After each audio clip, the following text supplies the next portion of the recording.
You may be seated.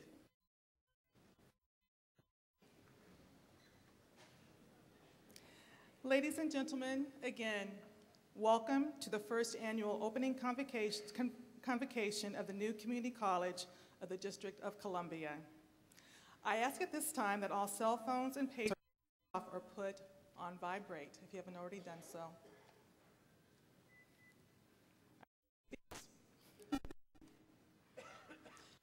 We are especially delighted to extend a special to our students. Clap for.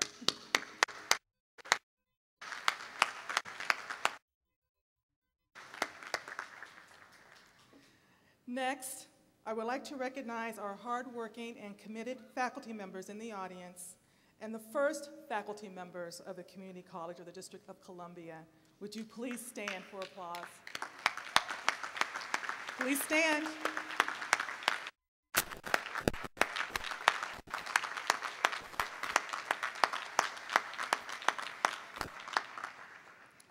Thank you.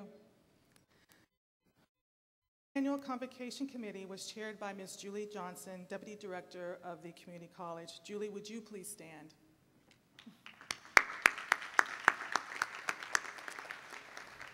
We thank you for your leadership of this very important event. At this time, we would have had Council Chair Vincent Gray, but he has been momentarily detained, and so we hope that he will be joining us momentarily. What I would like to do now is present Mr. Joseph Askew, Secretary of the Board of Trustees of the University of the District of Columbia, who will set the occasion and give a welcome. Thank you, Dr. Jackson. Good morning, students, faculty, and staff. It brings me great joy to stand before you today to bring you greetings at the Community College at the District of Columbia's first convocation on behalf of the University of the District of Columbia's Board of Trustees. I am joined here today by a number of my fellow trustees, and I'd like for them to stand and be acknowledged. Trustee Rita Kristen, Trustee Gerald Lang, and our student trustee, Dale Lyons. Thank you. Today is a very special day for all of us who are here in this room, as almost some 2 years ago, demands from the students, the Council of the District of Columbia, and citizens of the District of Columbia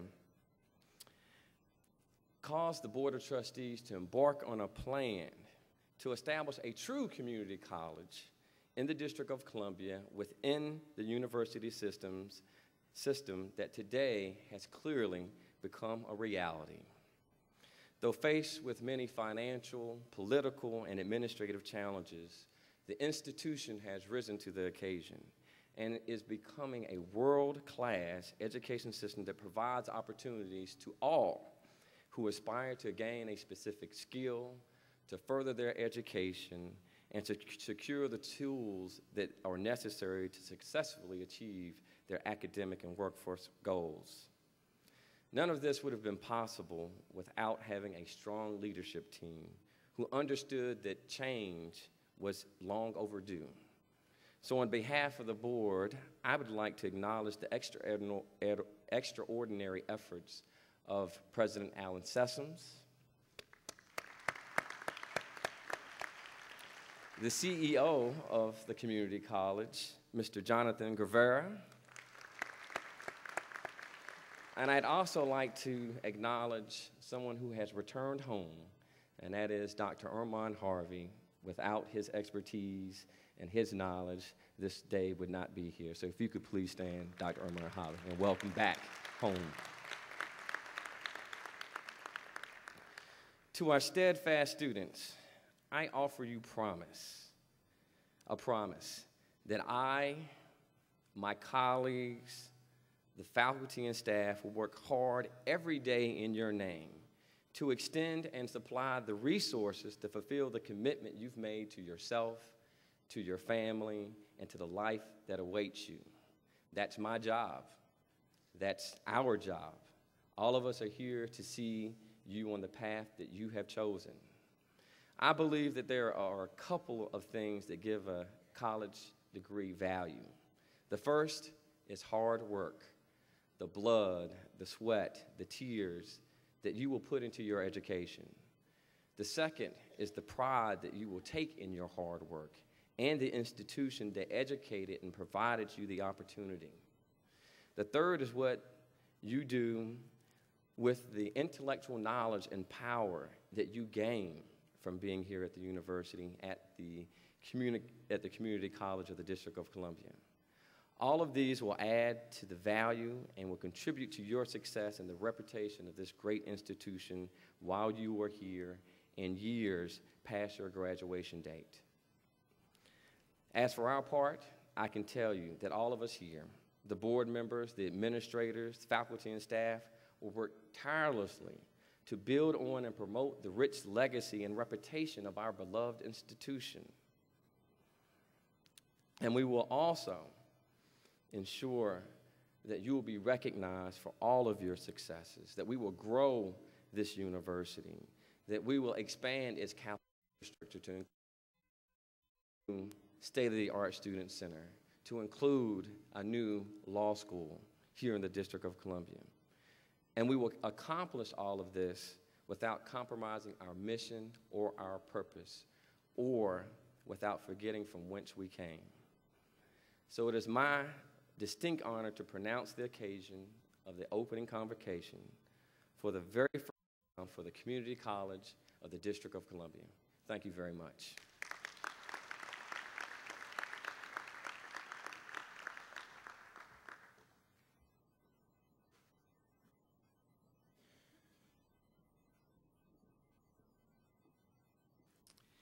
It gives me pleasure to introduce the remaining platform guests. First, I would like to introduce the Grand Marshal for the college's first annual convocation, Professor Donna Miner from the Nursing and Allied Health Program.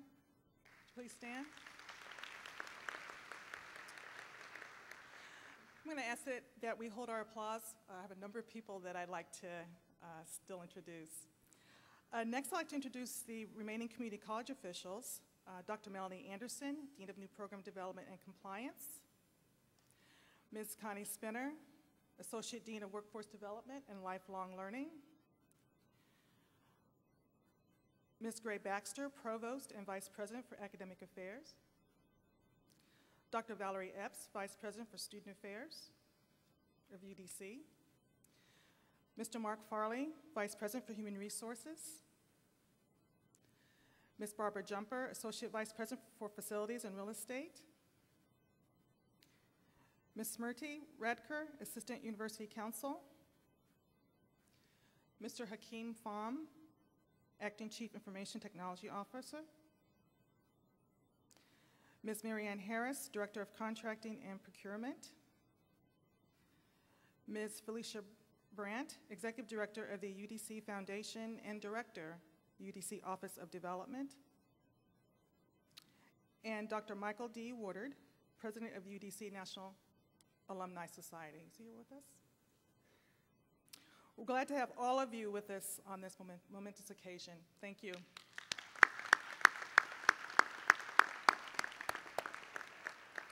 Did I forget anyone? I think I forgot Trustee Lang. Did I forget anyone? Okay, thank you. We will now have a selection entitled Hero, sung by one of our students, soloist Gina Rose, after which the President of the University of the District of Columbia, Dr. Alan L. Sessoms, will introduce today's speaker.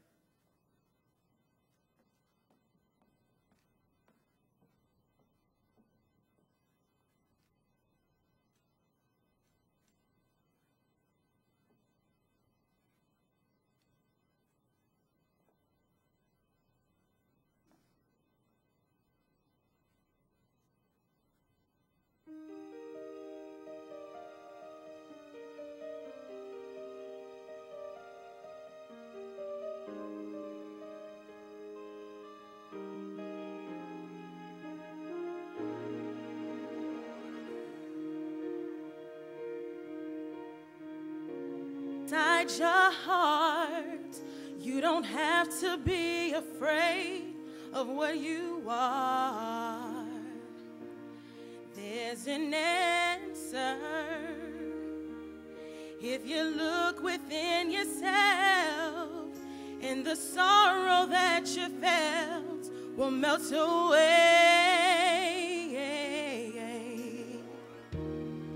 And then a hero comes along with the strength to carry on, and you cast your fears aside, and you know you can survive. So when it feels like hope is gone, look inside you and be strong, and you'll finally see the truth, that a hero lies in you.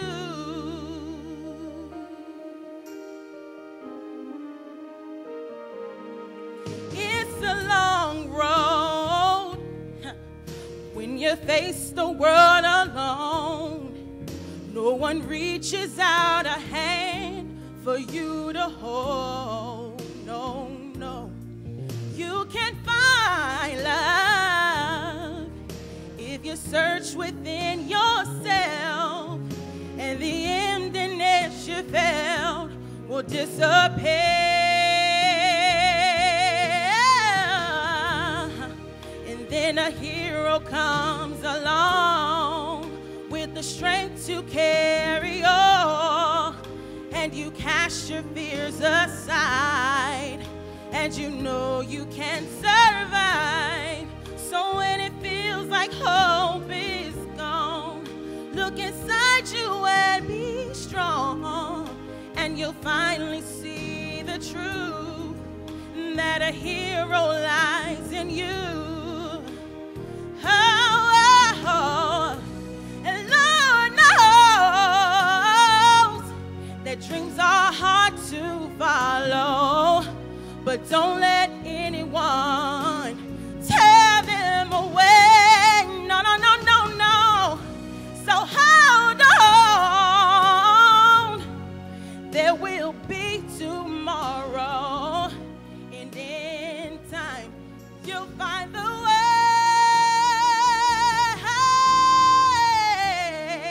And then a hero comes along with the strength to carry on, and you cast your fears aside, and you know you can survive. And when it feels like hope is gone, look inside you and be strong, and you'll finally see the truth, that a hero lies in you.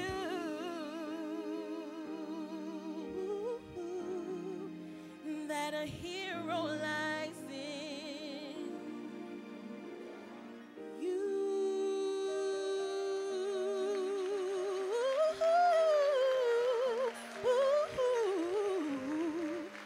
That a hero lies in you.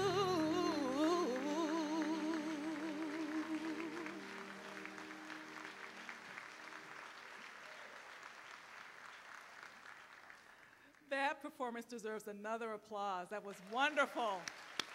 Thank you, Gina. Yes. Councilman, the Honorable Vincent Gray has joined us. What I will now ask is for one of our students, Miss Avis Worley, to come out and introduce him.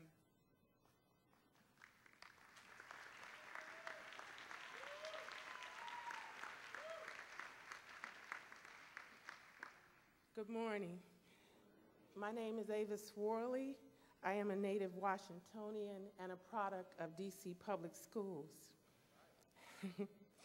At one time, as a traditional freshman, when I was attending Howard University as an occupational therapist, I was not as focused as I should have been and had not grasped the importance of higher education. So I gave up and went to work. I did try to take some courses, but it soon became hard to focus as I tried to study and raise my 3 children. I made the decision again to give up my education to raise my children, but then I knew the importance of a higher education in the workplace. All of my children are native Washingtonian, Two of my daughters are products of the DC public school system also. My son will graduate from H.D. Woodson in 2010, and he will go to college. My daughter, who now attends Liberty University, has always wanted a college degree, although my other daughter chose not to go to college at all. As a result, I found myself with my son going off to college and an empty nest, a college student, and now a non-traditional student. I have been given a second chance to fulfill a lifelong goal of having a college degree in nursing. I chose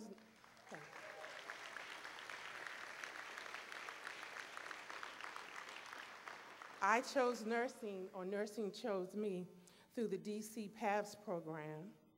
I am now a certified nursing assistant. Thank you. This past summer, I successfully completed 2000 Summer Bridge program that helped me further enhance my skills in studying, remaining focused, knowing where to go when help was needed. I also learned to manage my time, and let's not forget to have some fun.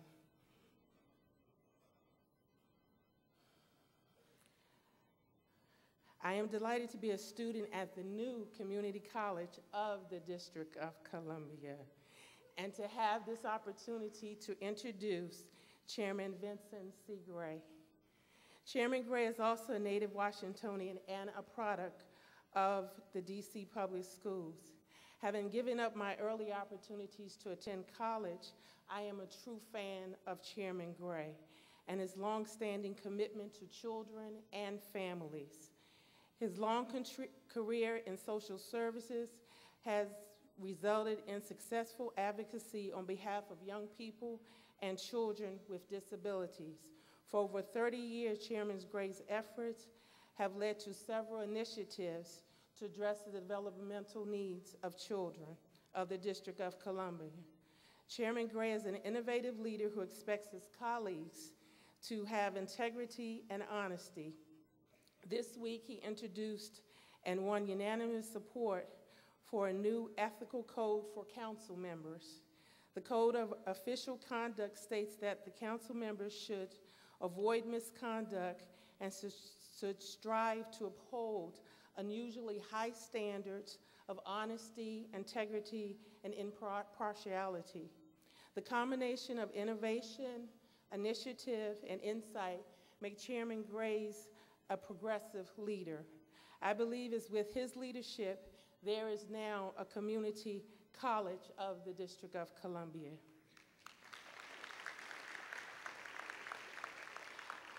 I am glad to introduce to some and present to others DC City Councilman Vincent C. Gray.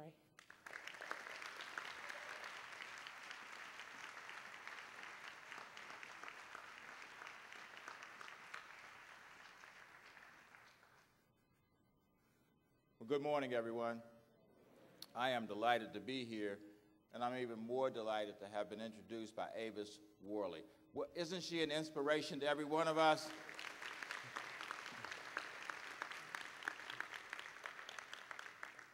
To the trustees who are here, to Gerald Lang, to Rita Kirstein, to Dale Lyons, and to my good friend, Joe Askew, who does so much in the District of Columbia for so many. He is a part of corporate DC, part of corporate America, but he has figured out how to create the link, the very important link between good corporate citizenship and being able to promote the growth of the District of Columbia. So how about a big hand for Joe and all of your trustees? On behalf of the Council of the District of Columbia, I am absolutely delighted to be here this morning for this first annual opening convocation for the Community College of the District of Columbia University. There are two words in there that are important. First, but even more important, is annual, because in the future we can look forward to doing this every year as we launch a new opportunity for the people of the District of Columbia. And my friends, let it not be lost on us that this journey has been well worth where we have arrived to today. We are, I believe, the last major jurisdiction in America to get to the point of having a community college in its midst, and for that we should be rightly proud of having arrived at this day.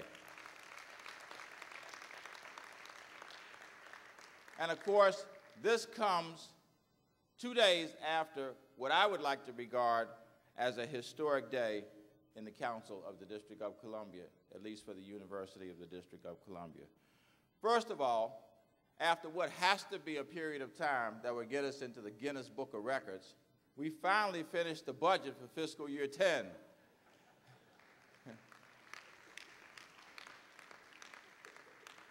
I'm not sure if I would be upset if I didn't see ever another number.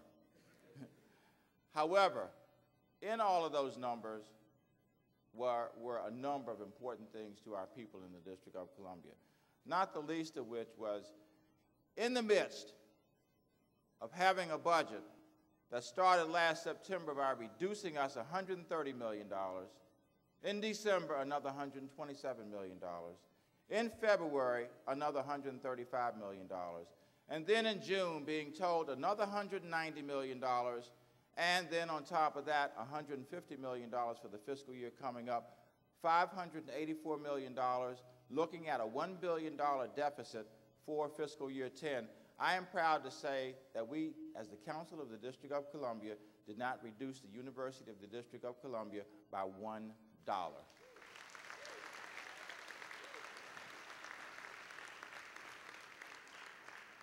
In addition to that, we have approved, and I am really proud of this, we have approved a capital budget for the university that includes finally realizing a goal that I know everyone out there has held dear. And that is, because your fees are part of this, the construction of a new student center on the campus of the District of Columbia so that you all will have a wonderful place to go like every other university in America.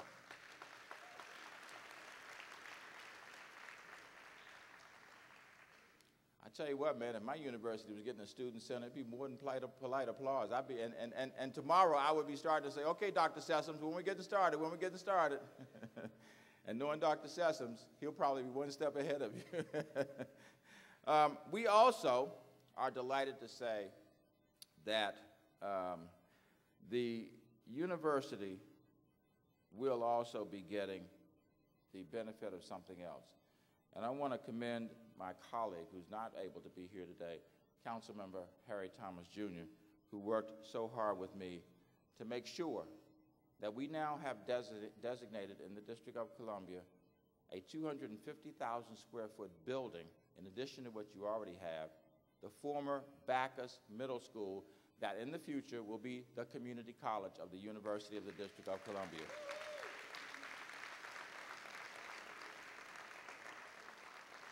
You couldn't ask for a more accessible place. It is on South Dakota Avenue. The Fort Totten Metro is right across the street.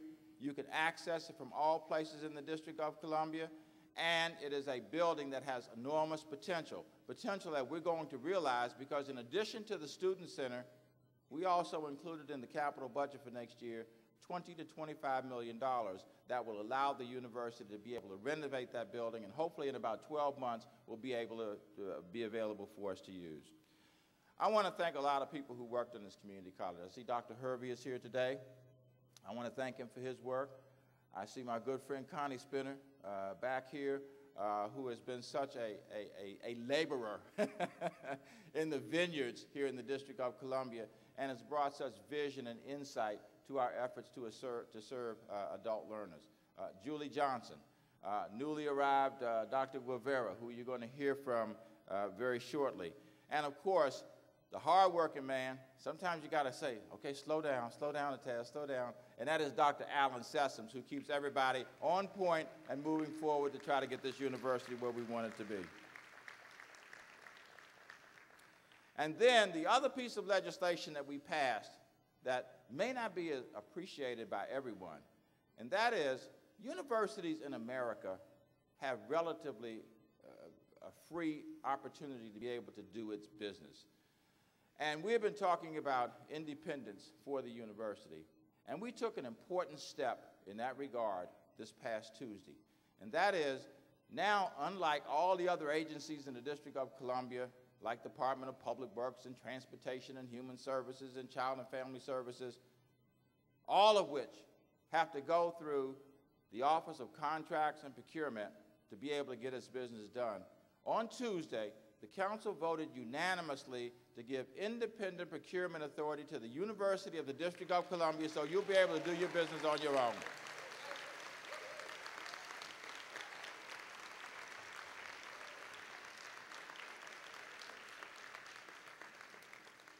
We will be looking for a plan, and I have a feeling that that plan will come sooner than later, knowing the desire to get this done. But we will be looking for a plan, and at that stage, we will be moving forward.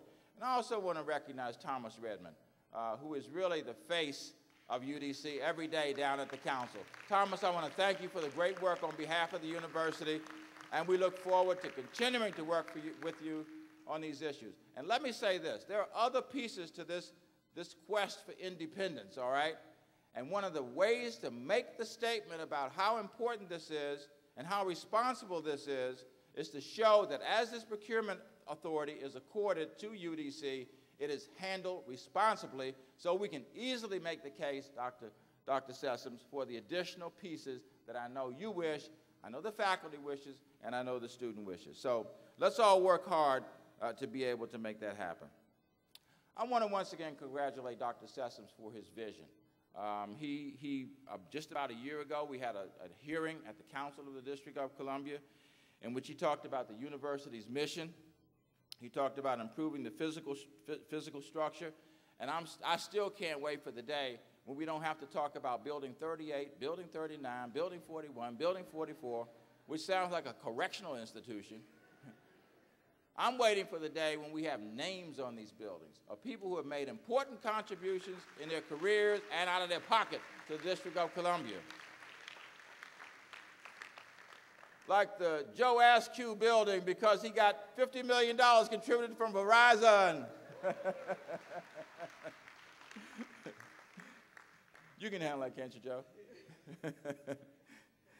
And of course, the hard work that was done to get us here. I would say about 14 months ago, we were simply talking about having a community college in the District of Columbia.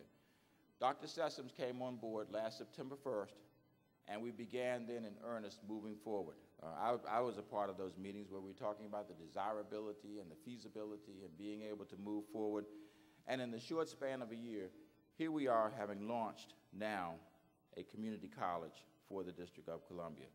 And I think we all can appreciate what a void it will fill. It will be a 2-year experience for those who may not want anything more than a 2-year degree, because it will enable you then to go to work. It will be an experience for those who are not sure whether they want to go to college or not. After having gotten 2 years in the community college, getting a degree, they will be able to move on to a 4-year institution, hopefully the University of the District of Columbia, and then move on to graduate school if they would like to do that. It will be a place where we can do workforce development, where as we roll out jobs, and one of the most depressing statistics for me is that 2/3 of the jobs in the District of Columbia are filled by people who do not live in this city. Yet, the strange thing is, we have had a growing number of jobs, even in this recession, especially in education and health, over the last 10 years. The answer is obvious, ladies and gentlemen, and that is we have a mismatch between the jobs that are available and being created and the skills of the people who live in the District of Columbia, and the community college will help close that gap. And then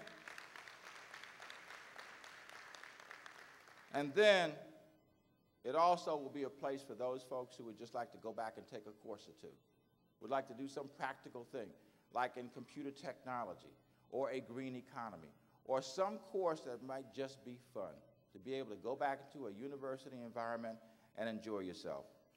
But most of all, I think the direction that we're heading in is continuing the independence of the District of Columbia itself.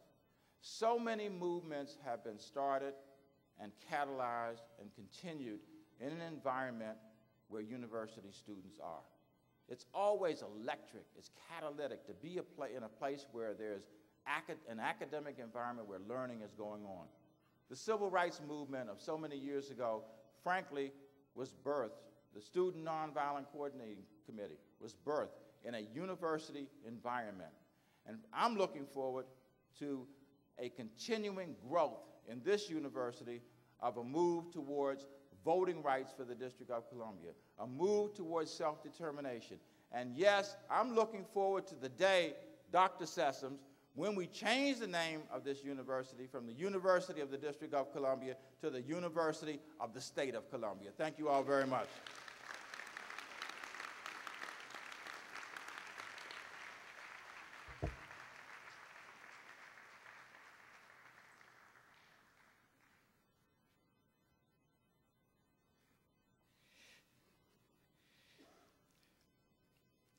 Good morning.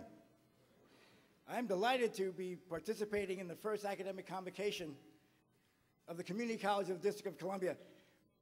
We've come a long way in one short year. We have a real champion in Vincent Gray.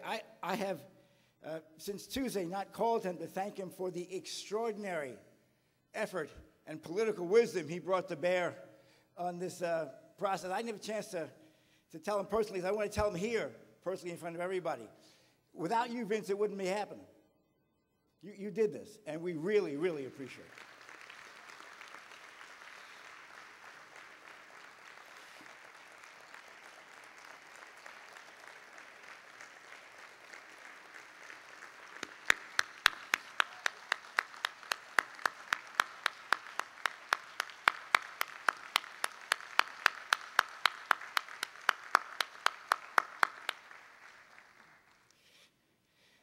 You've heard names mentioned already.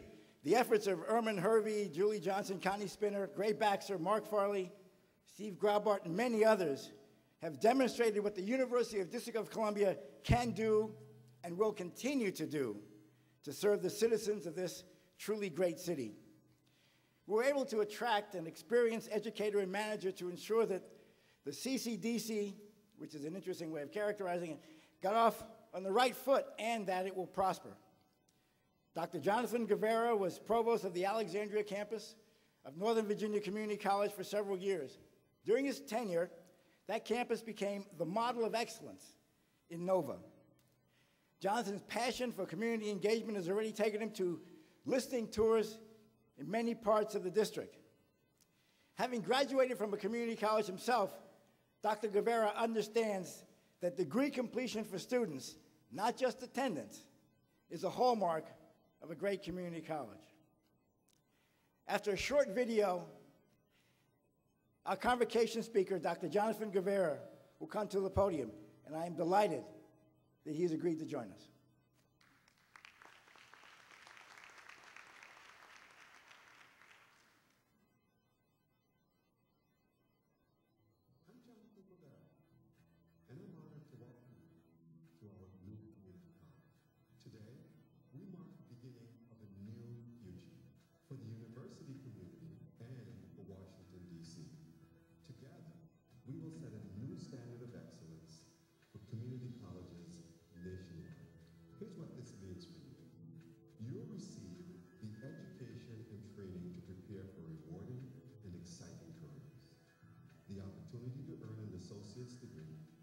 with a faculty and staff dedicated to your success, and the ability to pursue your dream by taking advantage of an education that's affordable and accessible.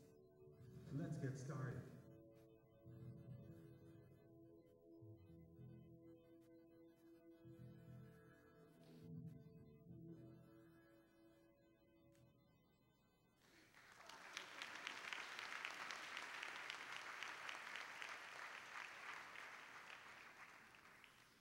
Good morning, Washington, D.C.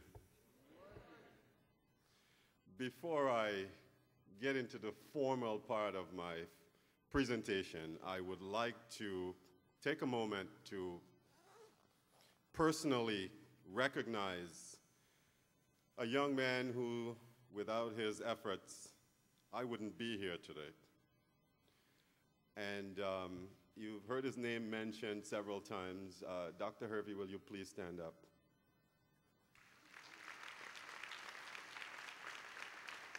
Go ahead, take a bow, take a bow.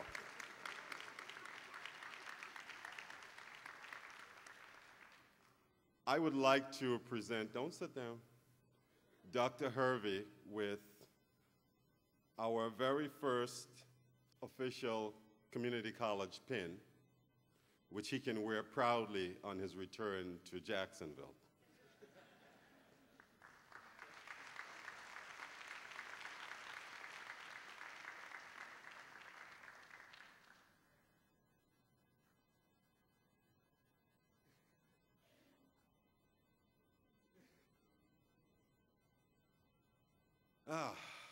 Okay. Let me first thank and acknowledge the presence of all who are here today who have toiled and have worked really hard to make this occasion a reality. And you've heard the names before: council members, administrators, community leaders, faculty, and staff.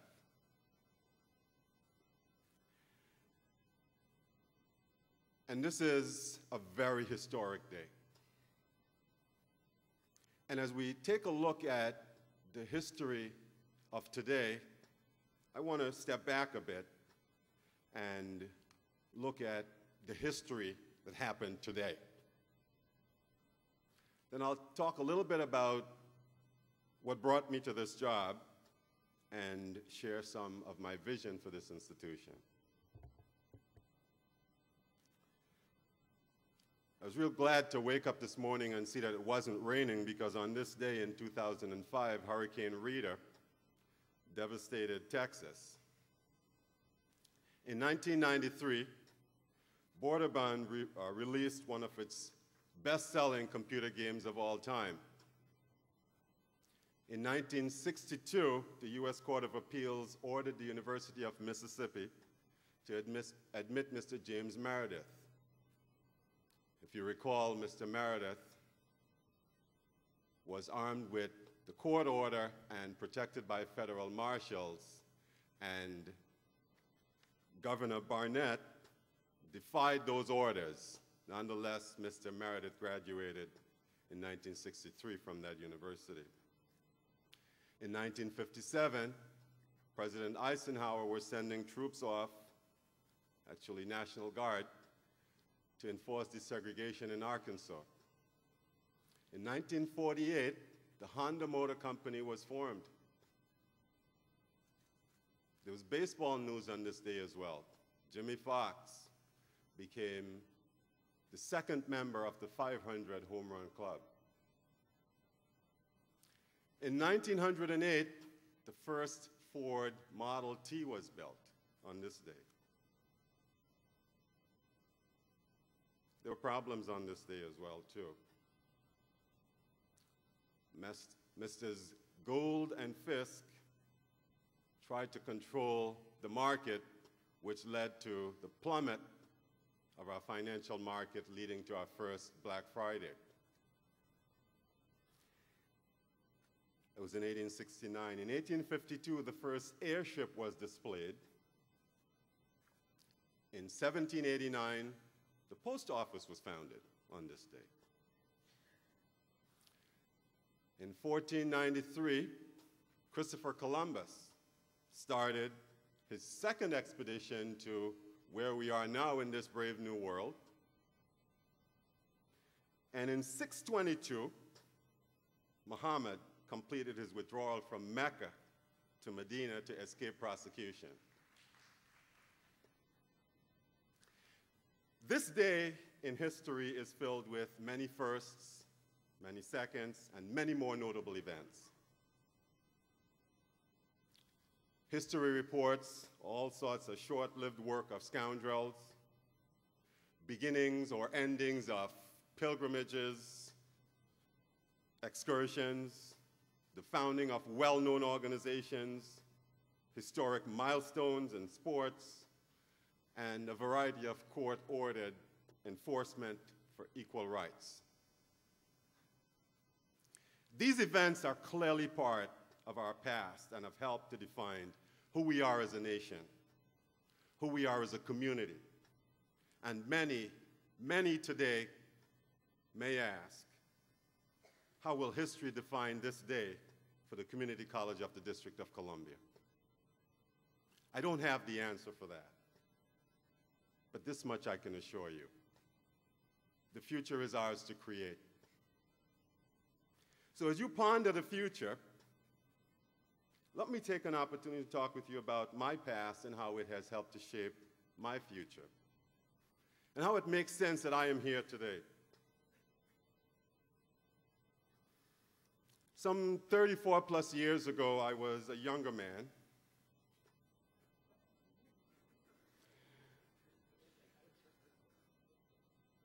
I just graduated from high school in the Twin Island Republic of Trinidad and Tobago. And I had the opportunity to continue my studies at the next level. But let me tell you first how I got to high school. I had to sit for a national exam. And your test scores determined not simply whether you passed, but whether you were able to go to high school. And not simply passing, you had to be in the top 5 or so %.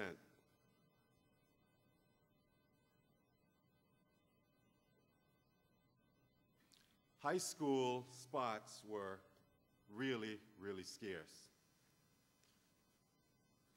And it was more than just my dogged personal determination that got me a spot in high school. I received a great deal of encouragement from my mother, who alone raised 2 very rambunctious boys and a girl. My mother is a proud woman. She's very pragmatic and very caring. And so I've learned to be very pragmatic myself and also to show that caring that she showed. But back to this high-stakes exam for a minute. The stakes for this exam were so high that when the scores were released, they were carried in the 2 daily papers that we had at the time for all the high schools. And since no one was ever certain to which school he or she would be assigned, you checked both papers. You checked every school, and then you checked it again if you didn't see your name.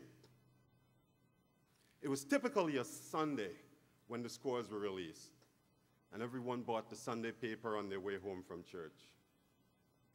And you had better find your name before the family and the neighbors started to ask questions. I remember the proud, real proud smile on my mother's face. And I knew right away that she had seen my name. She had that mother's look that said, "This is my son." Later, I learned that I was selected for one of the best schools in the country. And I can vividly remember my mother taking this first official record of her first child to go to high school and stuffing it in a great big see-through plastic bag. She probably still has the thing today. Not much later, the look of pride turned to concern. Right away, I knew what it meant. I would no longer be walking that short mile to the local school. I would use public transportation or taxis or whatever means necessary to get to this new school, but I would be in an unfamiliar world, a world especially unfamiliar to my mother. She had only completed the 2nd grade, but she made education her children's priority.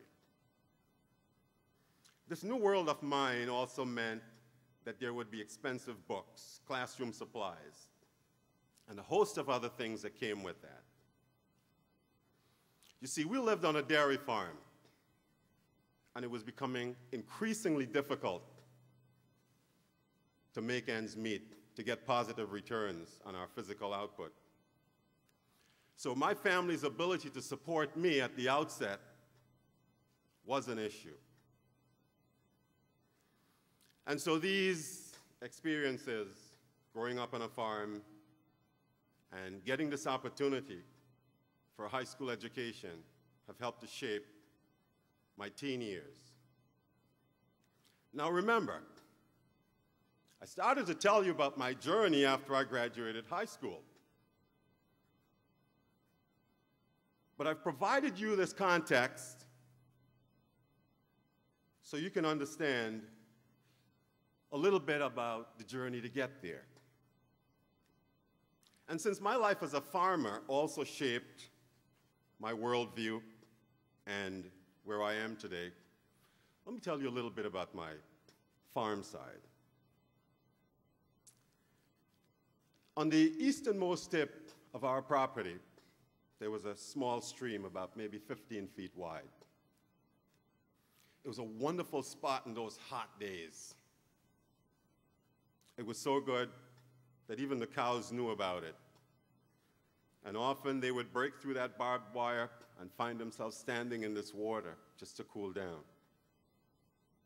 On one of those occasions, when they had crossed over the river and it had been raining for hours, it was my turn to go and get those cows. So I left the house, made my way there, and when I thought I had gotten to the point where we had left them that morning and didn't see them, I continued forth. Now I want you to picture this. Picture the river.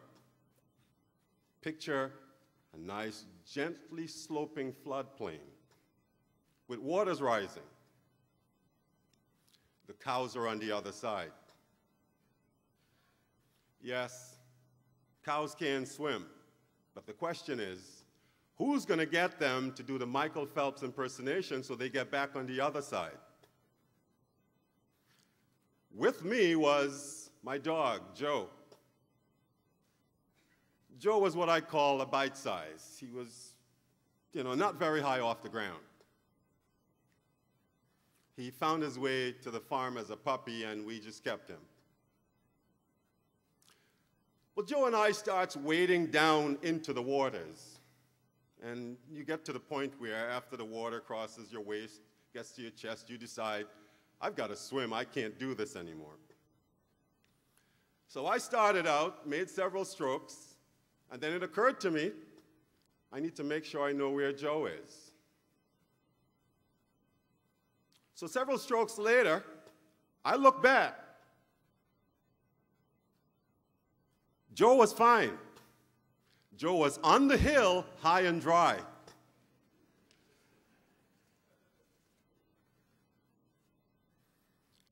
The moral of the story here is not only that dogs aren't always like the ones you see in the movies, but there's a leadership lesson here. I learned very early on that as a leader, every once in a while you need to turn around and look over your shoulders. Take the pulse of those who are in the trenches with you. Make sure they're still supporting you, and assure that you're getting their support for the right reasons. So back to this high school graduate, about to enter the next chapter of his life. And feeling really good about it too.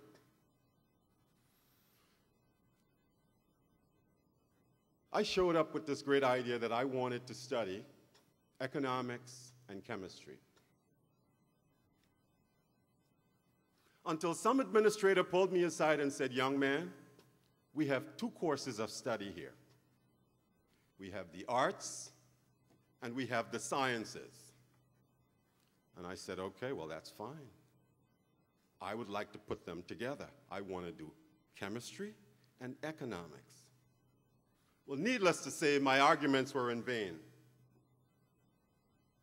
I enrolled in something,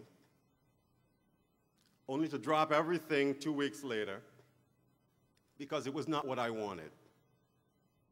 And for the first time in my life, despite all of the trials that we had been through, I felt like a quitter. But mostly I felt betrayed by a system that let me get that far and then denied me the opportunity to do something a little differently. Because one's right to freely express an opinion is a deeply held belief of mine. This is a second leadership lesson. Don't just look over your shoulders, but listen to the opinions of others around you, even when you don't like what you hear. I spent the next half a dozen years doing a variety of things with my life, including making our farm the best there was. We were selected as Farmer of the Year on a couple of occasions. But despite all of these involvements and accomplishments, I continued to feel the need to do more. In 1980, I enrolled in a 2-year program in Boston, Mass. And this is when I first saw the power and the benefit of a community college. Many years later, I would be drawn into education as a volunteer tutor, then as a paid tutor, part-time faculty member, faculty administrator. And because of those early experiences with the community college, I chose to work in the community college environment at first. The students that I saw there resembled me. Their struggles, their dreams, their aspirations were all mine. Teaching and learning everything about education became my passion, and soon it was the life I loved. I left the community college environment, and for a few years I worked at universities and four-year colleges. And yes, they too have fine learning environments. But I realized that my heart belonged with the community college. Several months ago, I was minding my own business when along came Alan Sessoms and Erman Harvey. They both had this notion that the nation's capital needed a community college right away. And although I did not know Washington, D.C. well enough, I too had the same notion. They asked me to consider becoming the CEO. And they know full well for me it was not a simple decision.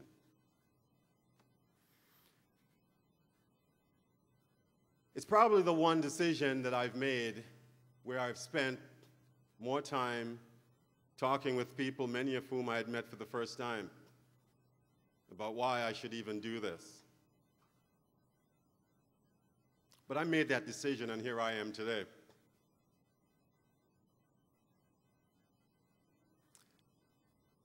And I'm ready to share with you a vision.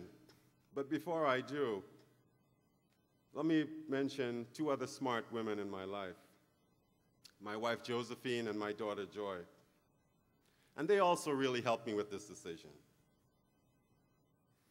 When I told my wife, I said, Josephine, here is what happened. She said, you are going to do it, aren't you? I fumbled through a response. While she responded, well, if you don't do it, who will? As if to imply that if I did not accept this challenge, I'd better find someone else who would do a better job. My daughter had a different take. She merely pointed out that I'd always dreamt of creating an institution to serve those who were most in need. Well, this is something I need to do. So, Washington, D.C., can you hear me? I'm serious. Can you hear me?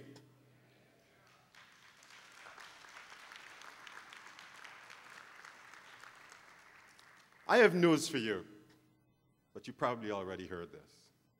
We have a community college. It is your community college.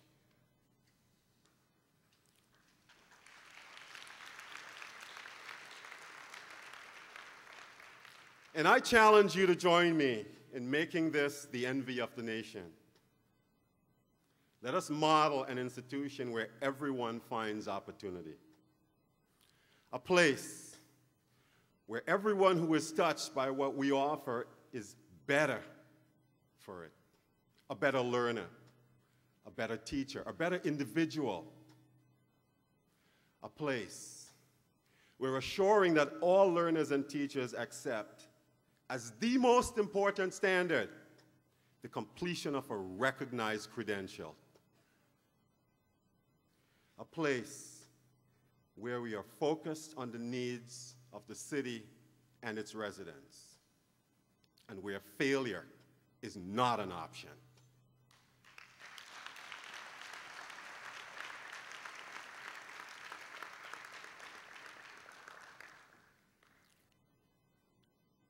Our strategic plan calls for the creation of state-of-the-art facilities. We're aiming to address the learning styles of a variety of learners and teachers.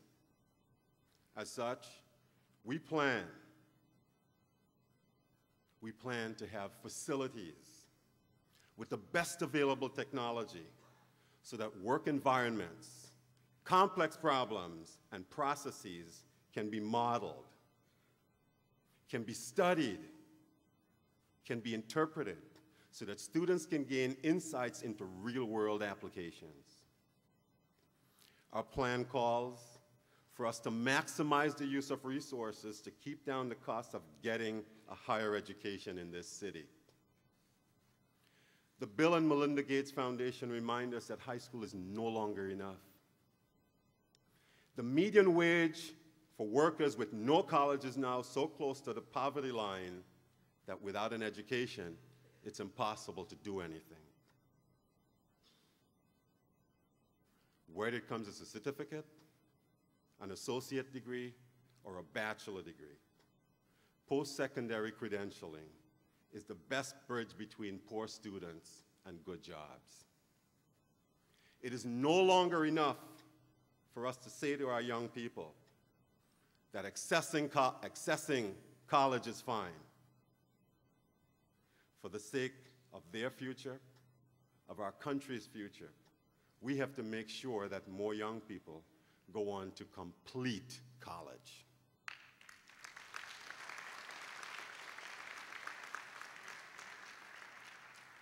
Students and parents today are caught in a paradoxical enigma. If you don't go to college and earn a credential, you're more than likely to have a less than successful adult life. In fact, your earning power is considerably reduced over your lifetime.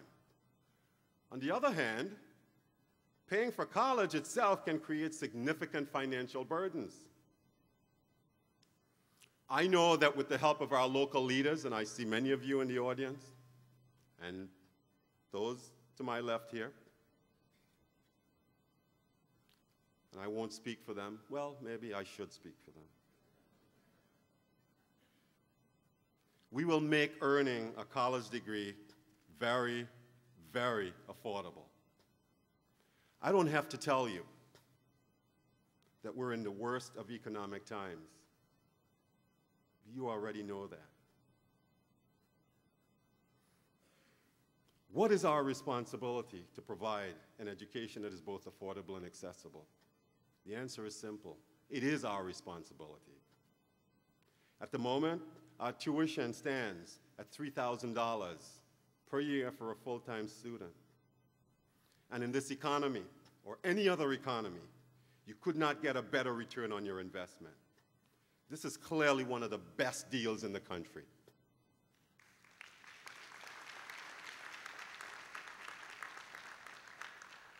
We are going to put Washingtonians into good jobs that are available in this city. I spent the evening yesterday in Ward 8, where close to 500 men and women are registered to take job training and academic courses at one of our sites.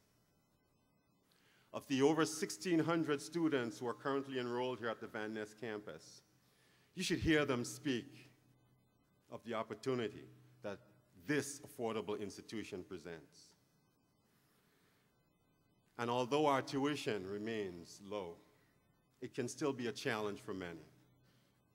Therefore, as the leader of the city's newest institution of higher ed, I'm announcing in my wife's name, Josephine Guevara, the creation of the community college's first scholarship.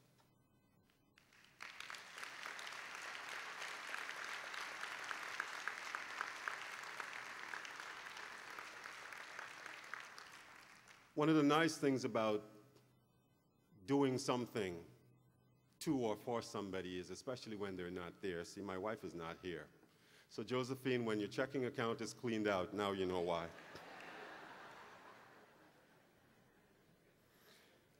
Let me close by taking a moment to speak directly to our students. Nobel Peace Prize recipient and the father of the modern South Africa tells us that education is the most powerful weapon which you can use to change the world. And to you, our students, I say to you, use it. I want you to live like there is a tomorrow waiting for you to reach out and seize it. And today and every day, I want you to have a sense of meaning and purpose, because each day, each new day presents a fresh new set of opportunities. Nothing is impossible to do unless you've already decided that you're not going to do it. Liberate yourself from the belief that the world has only the haves and the have-nots. I dare to say to you that this world does in fact those who have, and many more among us who do not know what we have.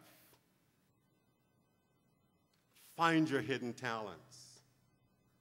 And finally, when anyone asks you, what does a community college in the District of Columbia mean for you, you should say, opportunity. Thank you.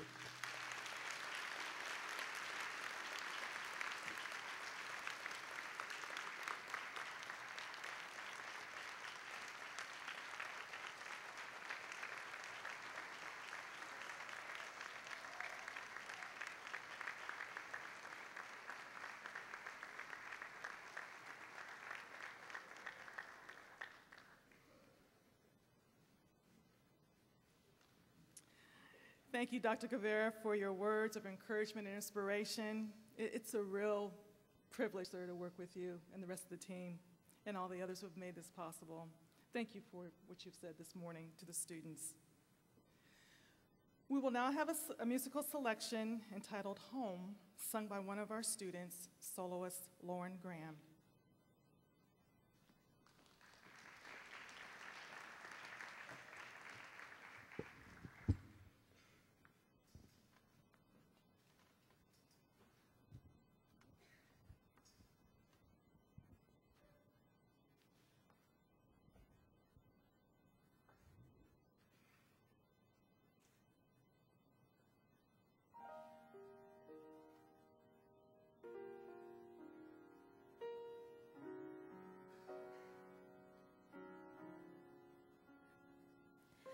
When I think of home, I think of a place where there's love overflowing. I wish I was home, I wish I was back there with the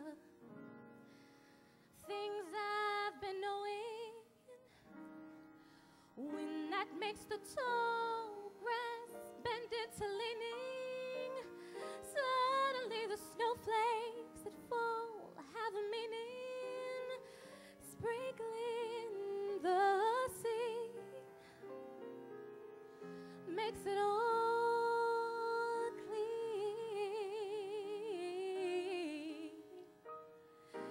If there was a chance for me to go back, now that I had some direction,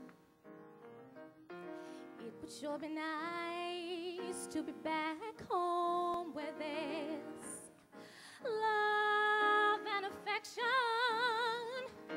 And just maybe I could convince time to slow up, giving me enough time in my life to grow up. Time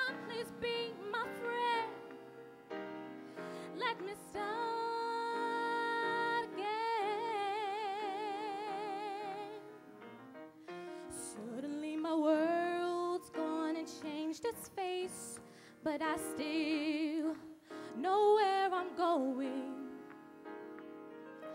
I have had my mind spun around in space, and yet I've watched it growing. Oh, if you're listening, God, please don't make it hard to know that we should believe in things that we see. Tell us, should we run away? Should we try and stay? Or would it be better just to let things be? Living here in this brand new world might be a fantasy, but it taught me to love, and so it's real to me. And I've learned that we must look inside our hearts to find a world full of love, like yours, like mine,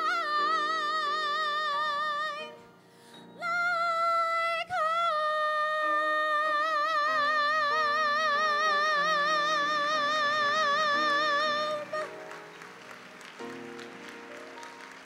Thank you.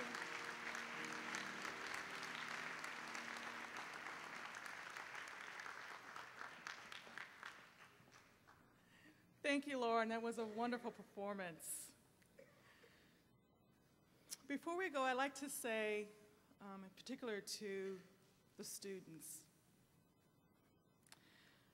the late great educator, my shero, Mary McLeod Bethune, once stated, "We have a powerful potential in our youth, and we must have the courage to change old ideas and practices so that we may direct their power toward good ends." Last night I watched a news program which featured Tracy McGrady. He's an NBA player for the Houston Rockets, and I love sports. Football, basketball, anyway. But he said something which really resonated with me, and something that I really strongly believe that reflects the work that we're all doing. He's very much involved in charitable works around the world, particularly in this country. And he stated, "I'm not on this earth to walk it. I'm on this earth to make a difference." And that really resonated with me, and I hope it does with you. So to the students, you have a powerful potential to make a difference in your life and to make a difference in this world and in your communities. Make this community college your place to begin making a difference in this world. And with that, would everybody please stand for the recessional.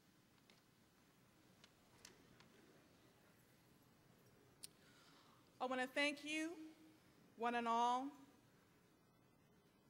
in the community, the District of Columbia, for making the first annual opening convocation of the Community College of the District of Columbia a memorable occasion, and I hereby declare this convocation ended.